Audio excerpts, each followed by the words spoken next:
The Denver Broncos received injury updates on star cornerback Patrick Surtain and wide receiver Jerry Jeudy. What does that mean about their status for Sunday's showdown, Sunday Night Football, against the visiting San Francisco 49ers? Plus, Broncos head coach Nathaniel Hackett is learning and says that he is going to do everything in his power to make sure he turns things around and improves areas in game management. We talk about how he can do that quickly on today's brand new episode, Locked on Broncos. You are Locked on Broncos, your daily Denver Broncos podcast. Part of the Locked on Podcast Network. Your team every day. What's up, Broncos country? Welcome into a brand new episode, Locked on Broncos, your daily Denver Broncos podcast, part of the Locked on Podcast Network, your team every day. Thank you so much to everybody in Broncos country for tuning in and making Locked on Broncos your first listen of the day, every single day, free and available everywhere you get your podcasts, or whether you watch us on YouTube. Go ahead, do us a favor, hit that subscribe or that follow button down below so you never miss out on a day's worth of Denver Broncos news content coverage every single day, all year long. Also, do us a favor, if you're watching on YouTube, hit that comment button, like the video for the algorithm as well. Sayre, my friend, the aftermath. We're saying aftermath after a Broncos victory, but the aftermath of the Broncos 16-9 win over the Houston Texans Week 2 has raised some questions in the eyes of many in Broncos country, but more importantly, some injury updates on key players like Patrick Surtain and Jerry Jeudy gives us a little bit more clarity as we prepare for Week 3. The San Francisco 49ers come to town. Exactly, Cody. Hopefully no more secret injuries like last week. Remember, it was a few days after the game that we found out about all these players that went down or didn't go down. They actually played through injuries against the Seattle Seahawks. So, crossing our fingers, this is the last of it, and the Broncos came away relatively unscathed. Obviously, some very, very good news regarding Pat Surtain and Jerry Jeudy, which we'll talk about here in a bit. Just got a quick mention. I thought it was kind of funny and maybe obviously pretty deserved based on what we talked about in the post game and everything like that. But poor Nathaniel Hackett, man, he gets his first W as a head coach. And I saw a bunch of comments on Twitter from people who watched the victory speech after the game, and they're all commenting about how look at everybody's face or look at George Payton's. It was just funny to see like all the people kind of downplaying his first win as a head coach. And obviously he had to face the music when he met with the media. Obviously you were there as well, Cody, getting to be part of that, but it was tough and deservedly so, like I mentioned. But Nathaniel Hackett is on the board with a victory in the NFL as a head coach. Now the question becomes who's going to be playing for him against the San Francisco 49ers, because the Broncos are pretty banged up in terms of their starting lineup. Well, and we're going to take a look at a couple of key injuries. We mentioned Patrick Surtain and Jerry Jeudy. Let's start off on the injury update on Broncos cornerback Patrick Surtain. So he left action on Sunday in the Broncos victory and with a shoulder injury. Now, he underwent tests, and the test came back pretty good in terms of like positive news. No tears, nothing like that. The good news for Broncos country, he is considered day-to-day with the shoulder injury. That puts his status in question, though, for Sunday Night Football against the San Francisco 49ers. And Broncos head coach Nathaniel Hackett said that they initially feared with some of these injuries, they felt like it would have held guys out longer or they would have been bigger injuries. Luckily, the testing came back and said it was otherwise, but we did get to see rookie cornerback Damari Mathis step up in his place and play pretty well, especially going back and watching the game on the broadcast, seeing the All-22. I really liked what I saw from Damari Mathis. There was that one play on a little bit of a zig route initially where he just had eyes, got beat inside, the wide receiver got outside and luckily dropped it, or else it would have been a touchdown. And then the very next play, they tried to go at him again, and he pushed the receiver out of bounds, forcing it to be incomplete. Really liked what I saw from Damari Mathis. But, Sarah, I think this poses a little bit of a bigger question and kind of a broad topic as what we're going to talk about here with Surtain's injury update. How important is it for the Broncos to have Patrick Surtain ready and available against the San Francisco 49ers? Because guess who's coming to town? Deebo Samuel. I was just going to say, I mean, it's one guy, two words, two names, whatever you want to say. It's Deebo Samuel. That's the number one reason why I want to have him out there. Not only that, but obviously Trey Lance suffering a broken ankle, Cody, in the 49ers win over the Seattle Seahawks. And to me, I feel like Jimmy Garoppolo and Deebo Samuel have established chemistry. That was obviously a pairing that got Deebo Samuel paid a lot of money last year. So we know that Jimmy knows how to get Deebo Samuel the ball. He knows how to do that. So certainly having Patrick Surtain out there, your best defensive back, is going to be super helpful. But there's a lot of people I saw on Twitter kind of calling for, well, it's best to just rest him for a week. I don't know. We'll see, Cody, what, his pain tolerance, or if it's a thing that they don't want to risk it. It'll be fascinating to see how they approach this week with him, but definitely going up against a team like the 49ers. And doesn't it just kind of feel like in Broncos country right now, the vibe is must win. And in order to, be in that must win mode, you got to have your best guys out there. You certainly don't want players out there getting further injury if they're already hurt, but definitely somebody like Pat Surtain, if he's able to go, if he's healthy, he would be a massive help against one of the league's best receivers. It just feels like, too, in his second year in the NFL, he's become a player that's kind of like the great equalizer, right? Like, if you have to go against an offense that has a really good wide receiver, you feel like you can cancel that out or balance it out by having a really good cornerback like Surtain out there. I think for me personally, just covering it, for being a former DB and being a DB enthusiast, I look at Surtain and I feel comfortable about the Broncos defense when he's out there. You don't necessarily have any worries. You don't have any gripes. You don't have any concerns when he's on the football field. It's when he's not there that you're like, hey, Denver may be a little bit more susceptible now, especially without Justin Simmons on the back end. You may be a little bit more susceptible to the big play. Now, granted, it didn't happen against the Houston Texans, but I look at the San Francisco 49ers team, and we'll do a preview this week with the Locked On 49ers host Brian Peacock and our boy Eric Crocker. It's going to be a jam-packed crossover episode. You can get that on Thursday's episode. I think that there's so many weapons, right? And you mentioned it. The relationship that Deebo Samuel and Jimmy G have with one another, I mean, it is on par. Like, that connection is in sync in a sense where if the lights are shut off in the stadium, Jimmy G knows where to throw the ball to Deebo. But not only that, Deebo can hurt you as a receiver, but man, the way that he's used as a guy that's going to be on motions, he's going to be used in the backfield. He has this true, legitimate speed and the ability to break a game open. I would feel much better if PS2's there, but if he's not able to go, the Broncos will have to rely on Damari Mathis a little bit more. Now, will he cover Deebo Samuel? Maybe at times, but I imagine it's going to shift to Ronald Darby, who's there.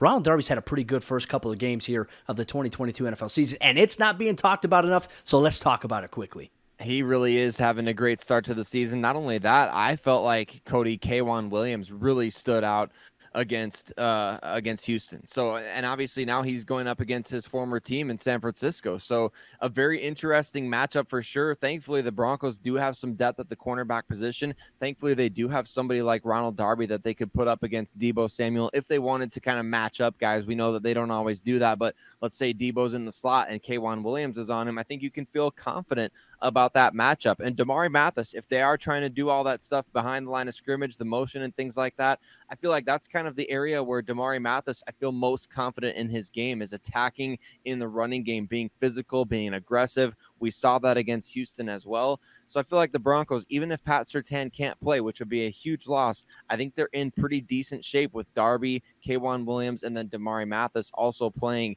Cody, I feel like, yes, you want to limit those big plays, but really that hasn't always been Deebo's game. So I kind of think you're in an okay position there. So maybe we'll see, but hopefully the Broncos are able to have a fully healthy complement of corners out there, but they do have Ronald Darby and K'Wan Williams both playing really well to start off this year. Well, Broncos country, let us know down in the YouTube comment section down below. How are you feeling if the Broncos don't have Patrick Surtain this week against the San Francisco 49ers, as he will be questionable at least going into this week? We'll find out more as the Broncos get back on the practice field here at the UC Health Training Center. But coming up here in just a moment, we're going to talk about another key injury to an impact player in Jerry Jeudy. How does it impact the offense, and what dynamic does it create potentially with the 49ers coming to town? You'll get to that coming up here in just a moment. But before we do that, let me tell you about Turo, the sponsor of today's episode, Locked On Broncos. Turo is the world's largest car-sharing marketplace, and with Turo, you can book any car you want, wherever you want it, from a community of local hosts. You can browse a huge selection of vehicles for just about any occasion or budget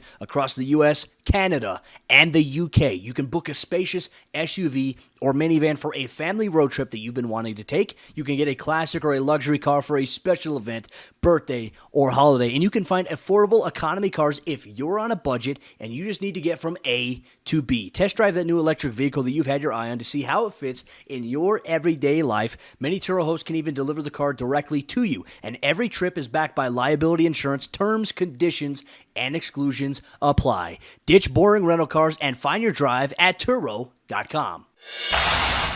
As we jump into the second half action on today's episode, Lockdown Broncos, thank you so much to everybody in Broncos country for tuning in, making Lockdown Broncos your first listen of the day, every single day. And when we say your team every day, we mean that. Anytime that there's anything going on with the Denver Broncos, turn it over to Lockdown Broncos because we'll have something to say about it as well from an objective point of view, including you, the avid listeners in Broncos country, in our discussions. Thank you so much for making us your first listen of the day. We talked about the key injury to Patrick Surtain and what it means for the Broncos defense and potentially what it may mean for them if, in fact, he misses Sunday's game against the 49ers, against Deebo Samuel, Brandon Ayuk, and potentially George Kittle, who could be making his return on Sunday Night Football. It's something to watch all week long if you are a Broncos fan.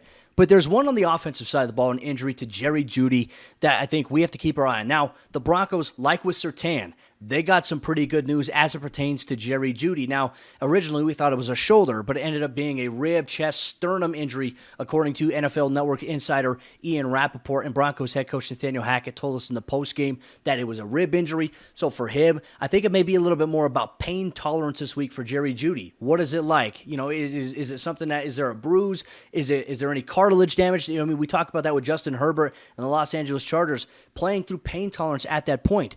He is considered day-to-day for this Broncos team going into Sunday's matchup and is also in question for Sunday's game. So, Sayre, my question to you, obviously for the Broncos' impact, what does an injury to Jerry Jeudy mean for this offense? Well, Cody, first and foremost, I think it puts a lot of pressure back on Courtland Sutton once again. I mean, we talked about after the Houston game, he was that wide receiver one. He kind of proved once again that he could be that alpha type in the offense. So the Broncos gave him 11 targets. He ended up with 7 catches, 122 yards, almost had that touchdown there in the red zone where the Broncos, we know they've struggled, but certainly Courtland Sutton would get a lot of pressure added to him. But what Jerry Jeudy brings to the table is so much more than just, I know a lot of people highlight his route running ability, but he is so good after the catch. And we saw that early on against Houston, he was already getting opportunities to create after the catch. And the Broncos actually finally handed him the ball too. And they're giving him opportunities,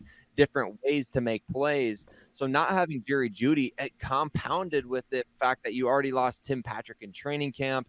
KJ Hamler, we don't know his status for this week as well.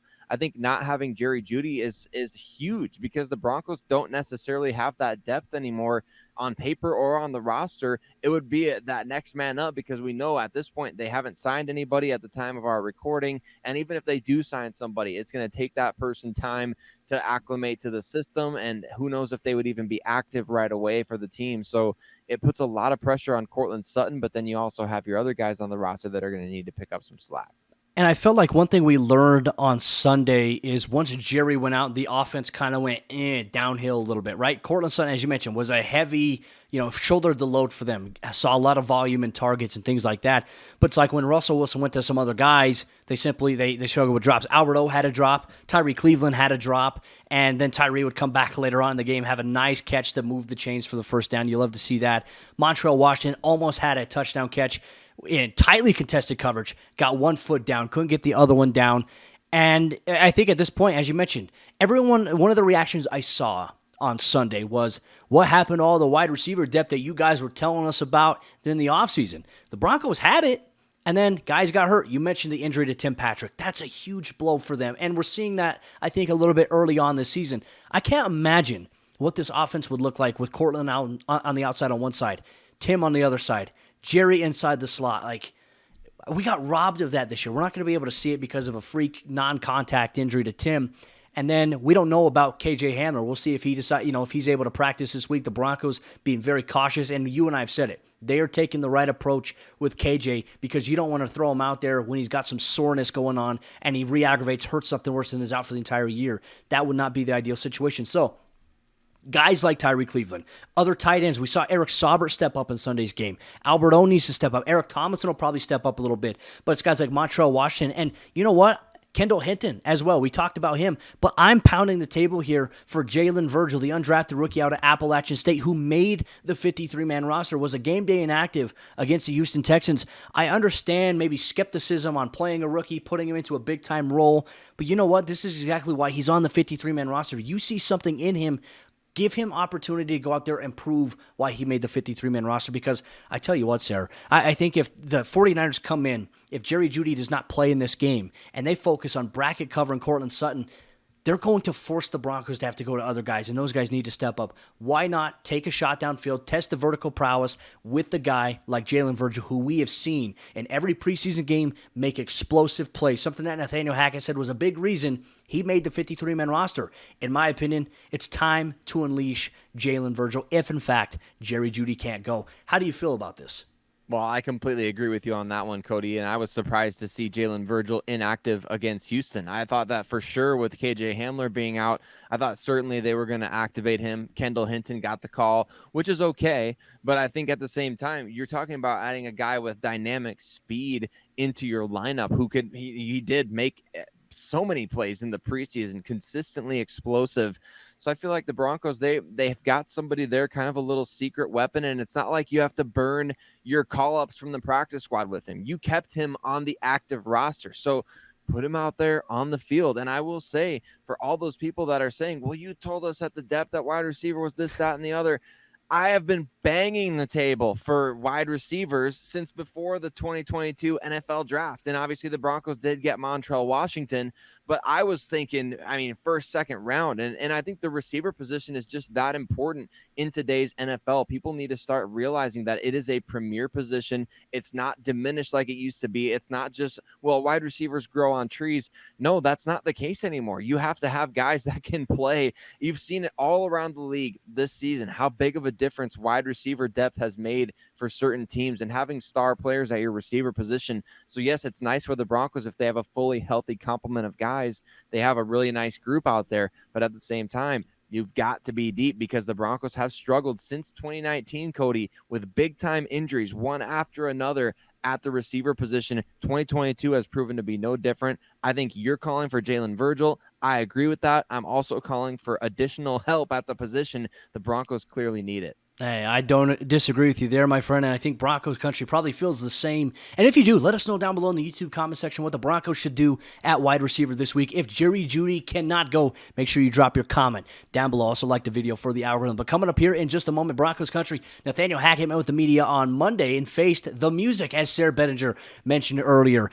Has he considered giving up play calling duties? That's an interesting question that was brought up. We get to that coming up here in just a moment. But before we do that, let me tell you about Prize Picks, the sponsor of today's episode of Lockdown Broncos. And Prize Picks is daily fantasy sports done right. With the Prize Picks app, you choose 2 to 5 players that you're focused on heading into the week. And these players will have a projection that's set by Prize Picks, and you simply choose whether or not they will have more or less than their Prize Picks projection, which could allow you to win 10 times your money on any entry. There's no competing against other people. It's just you against the projections that are available. So download the Prize Picks app or go to prizepicks.com to sign up and play daily fantasy sports. And first-time users can receive a 100% instant deposit match up to $100 with promo code LOCKEDON. That's one word, LOCKEDON. If you deposit $100, Prize Picks will give you $100. If you deposit $50, Prize Picks will give you $50. So don't forget to enter promo code LOCKEDON at sign up for an instant deposit match up to $100. 2 weeks in a row, Broncos head coach Nathaniel Hackett has faced the music following a loss and following a win as the Broncos continue to deal with some time management and game flow situations. Thank you so much, Broncos country, for tuning in and making Lockdown Broncos your first listen of the day every single day on your favorite podcasting provider or YouTube. Thank you for tuning in. We appreciate you so much. We have you covered every single day all year long on all things Denver Broncos news, content coverage, and more. Sayre, Broncos head coach Nathaniel Hackett met with us on Monday after the Broncos' 16-9 victory against the Houston Texans. 24 hours after the game gives you a chance to go back as a staff, watch the film, and also when you're watching a film as a coach, you see certain things happen and you memorize where you're at on the sideline, what time it was in the game, what the situation was, and you think about what could I have done better. And it seems like Broncos head coach Nathaniel Hackett has embraced that he's learning and that he's growing and that there's going to be some things that he needs to learn and adjust on quickly. But there was also a question that was brought up on as to whether or not he will continue calling plays or if somebody else will. It was interesting enough, his answer. That's right. He said he's definitely going to continue calling plays. I think from everything that we gleaned from his Monday press conference, it sounds like the Broncos and Nathaniel Hackett, the coaching staff, they're going to stay the course. And Cody, what I think everyone that's listening needs to understand, and you could take this to the water cooler, you can take it to the comment section, anything else that you want to do with this information right here. but the Broncos are number 1 in the NFL right now in yards per drive. Okay. That's a pretty big statistic. Why? Because it indicates that Nathaniel Hackett is doing a pretty darn good job of calling plays for the offense, and they're moving the ball. The problem is right now, obviously, when you get to the red zone, and obviously we've had some situations with the timeouts and things like that. Those are rookie mistakes that he's making. He obviously owned up to him. He was accountable, but this coaching staff isn't in over their head in terms of calling plays on either side of the ball, because Ejiro Evero's defense, they rank in the top 5 against the run. They rank in the top 5 against the pass, and they haven't allowed a touchdown since the first half of that Seattle game. So the Broncos coaching staff, they're excelling at certain areas. They're showing their, inexperience in other areas. Nathaniel Hackett, though, he came out, he took accountability. You love to see that. But the problem area right now, Cody, is not play calling between the 20s. It's play calling once you get inside the 20-yard line right there, because where do the Broncos rank right now in red zone offensive efficiency? Almost dead last. Yeah, 31st in the National Football League to be exact. And I saw an interesting statistic as well that the Broncos, so far through 2 games, right? It's a 2-game sample size, have the most passing attempts in the red zone versus run attempts in the NFL. And you've noticed that as well, and I've noticed that. And for me, I think that's definitely kind of the shocker. Now, I get it. Week 1, Javonte Williams, Melvin Gordon, they fumble the ball on the 1-yard line. I understand that that's frustrating, but you have to keep going back to those guys, right? Because with Javonte, he's averaging 6.6 yards per carry so far this season, and if you get under center and you go downhill with him and you run the ball, I have a very, very strong feeling about his ability to punch it in. He and Melvin Gordon to punch it in from under center. When you're running it from the 1-yard line out of shotgun, you can do certain things, but how defenses are playing Denver, and usually in a situation like this, when they play anybody in a gun-back situation, they play their defensive ends wide, or they bring on extra D linemen, take off a linebacker, and maybe take off a DB, and then they just match up man-to-man coverage, plug the run. We see many teams do that. They're taking that away, and they know that, okay, hey, if Russell Wilson is lined up in the shotgun and Javonte Williams is to his right, this is from a defensive perspective. If he's to Russell Wilson's right, he's to our left. That means we are going to slant right. We're going to slant opposite of where he's lined up, because that's the flow in the direction of where he can go, and then backside will stay home for the cutback in case he does that. I think when you go under center there, not only can the Broncos, I think, be a little bit more efficient running the ball in the red zone and maybe punching it in for a touchdown, I think if they want to pass it, it sets up, Sayre, the play action. It sets up what we saw with Eric Saubert, where Russell Wilson hiked the ball, faked the inside handoff, unloaded to Eric Saubert for a touchdown. You can do the pop pass. I think the quick passing game will also open up there as well. So red zone pains, growing pains for this Denver Broncos offense. But as you mentioned, Hackett came out. He's fully accountable. And I think, Sayre, I think the biggest issue he's got to figure out is understanding, and he even communicated to it as well, whoever's up in the box has the information, right? And it's getting that to him. There's got to be, I think, a little bit more timeliness in terms of who's giving him the information in the box, getting that down to him getting it to Russell Wilson, and them running a play quickly. I think they're overthinking it too much. And I can honestly say, looking back and watching the games again, I feel like that's the key for this Broncos coaching staff, especially for Nathaniel Hackett. The issue isn't play calling. The Broncos are moving the ball well. It's overthinking it in situations where you don't need to. Keep doing what you're doing initially that is getting you downfield, and then punch the ball in the red zone with the running backs. Get them the ball more. But I will say he also acknowledged that he needs to give Javonte and Melvin more carries, especially inside the red zone. And I think we'll see that this week potentially. I think we will too, and I think it's important because you want to see those guys get opportunities, not just for redemption, but you really want to see those guys out there doing what they do best. And for Javonte Williams specifically, if he's averaging 6.6 yards a pop, get this guy another opportunity or two in the red zone. I mean, he got the Broncos to the 1-yard line against the Houston Texans. Just give him it one more time. A quarterback sneak with Russell Wilson. I don't care. But Cody, I agree with you. You got to kind of maybe ditch the shotgun on the 1-yard line type of thing, or ditch the shotgun when you're in that close, because like you mentioned, it gives the defense the opportunity to really hone in on that one area where your momentum can take you. That's a huge, huge deal down there. So we know, we saw the Green Bay Packers on Sunday Night Football. They were doing tremendous in the red zone. And even Aaron Rodgers at one point looked over at Matt LaFleur on the sideline. And I think this is something that I want to see. This is something that all of us in Broncos country want to see. He looks over at Matt LaFleur, he points at him, and he says, "Nice call."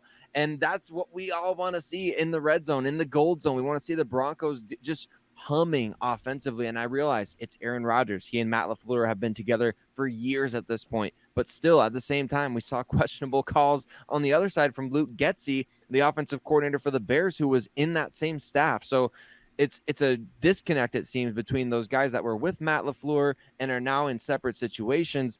Are they, like you said, overthinking and not just going with what's been working on these drives? And specifically for Nathaniel Hackett, we need to see more of that. We need to see him go to those bread and butter plays, keep making those great play calls between the 20s, but then keep it going inside the 20. Sounds simple, Cody. I wonder if we'll see it against the 49ers. I hope so. Everything is easier said than done, especially when it comes to the game of football. But I think the Broncos understand what they have to do. I think Hackett understands what he has to do, and he's facing pressure. I mean, Broncos country is very loud, and he understands that the expectations in Denver are high. But I also want to encourage Broncos country, give him the benefit of the doubt to learn from it, right? It's 2 weeks in. Let's see if he learns from it. If these issues continue for the next 2 to 3 weeks, then I'd say there's some real legitimate cause for concern. But at this point in time, give him a chance to grow. And I know what one of the biggest keys of the week is going to be when we do our Keys to the Game show. Don't get friend zoned in the red zone. Once again, is going to be another thing that we have coming up this week here on the Lockdown Broncos podcast. But Broncos country, that'll wrap up today's episode of the show on your favorite audio podcasting platform, or whether you're watching us on YouTube. Thank you so much for making Lockdown Broncos your first listen of the day. Sayre, Bedinger, and myself, we are back tomorrow with a brand new episode of the show. Our focus shifts now to the San Francisco 49ers. You're going to get that covered, some early previews, and much more on tomorrow's brand new episode, Locked on Broncos.